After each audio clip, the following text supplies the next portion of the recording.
रहा था उस समय। अभिषेक जी, बहुत महत्वपूर्ण, सबसे पहले मुझे तो ये प्रतिक्रिया आपकी चाहिए थी कि आज हम 8.4 जिस परसेंटेज पे पहुंचे हैं, और निश्चित तौर पर वैश्विक मंदी की मैं बात करूं, बहुत सारी कंट्रीज ऐसी हैं जहां पर आर्थिक रूप से देखें तो वो संकट है कि कब की कौन सी चीजें होंगी, लेकिन हमारा जो भारत देश है वो लगातार ग्रोथ पर है, और आज उसी का एक बानगी हम देख रहे हैं जो लगातार ये हुआ है। कहीं ना कहीं इसका एक प्लस पॉइंट मोदी सरकार को जाता हुआ दिखता है, और क्यों नहीं जाना चाहिए। बीजेपी साफ तौर पर, अभी अब आपने यदि सुनी होगी गौरव जी की बात, तो उन्होंने इस चीज को कहा भी है।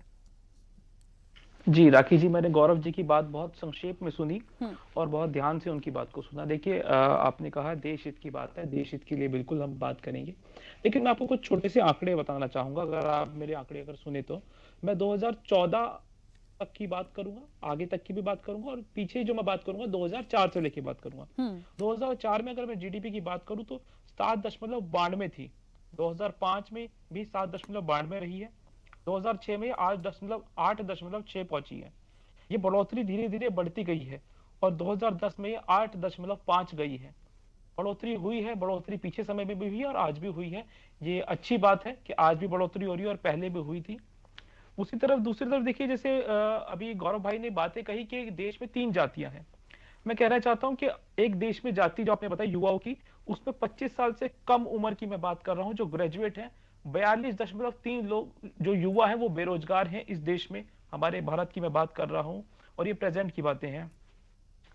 इन्होंने कहा अर्थव्यवस्था बड़ी है, बहुत अच्छी बात है, और मैं बधाई भी देता हूं उसके लिए कि भी बहुत अच्छी बात है।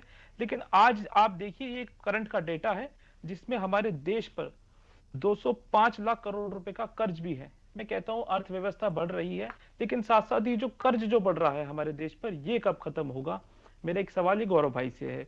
दूसरी चीज मैं बात कहता हूं, मैम देखिए, किसी भी देश की जो रीढ़ की हड्डी होती है वो युवा होते हैं। क्योंकि मैं खुद एक युवा हूं तो मैं युवाओं की बात ज्यादा करूंगा।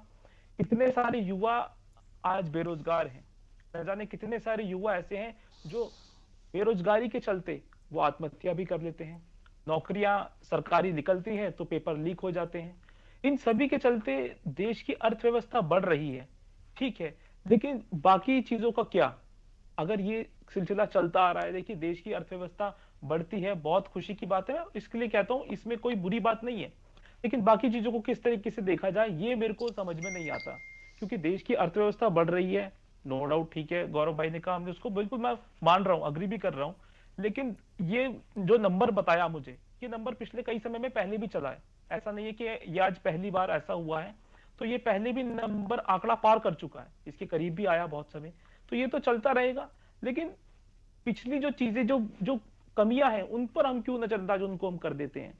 ये एक चुनाव का समय है तो एकदम से ये चीज हाइक हुई, ठीक है, लेकिन जो बीती जो पुरानी चीजें, जो बाकी की चीजें, उन पर क्यों हम उनको नजरअंदाज कर देते हैं? जैसे भी भाई ने बताया 3 जातियों में महिलाओं के लिए, मैंने शुरू में भी एक बात कही कि कानपुर के बारे में जो मैंने बातें कही, वहां भी ये घटना इस तरीके की होती है। तो देश में इन चीजों पर ध्यान क्यों नहीं जाता?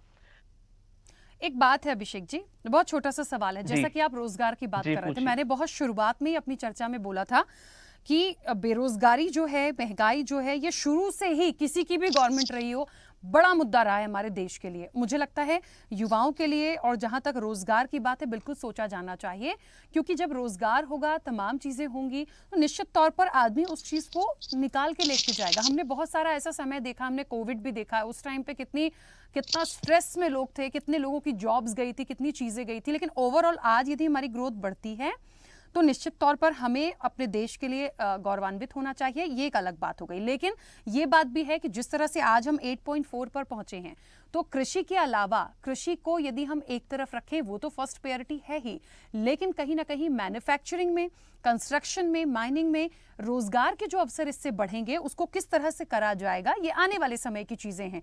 तो निश्चित तौर पर बेरोजगारी क्या कम नहीं होगी? क्या लोगों को रोजगार नहीं मिलेगा? हम इस दृष्टि से भी सोचें।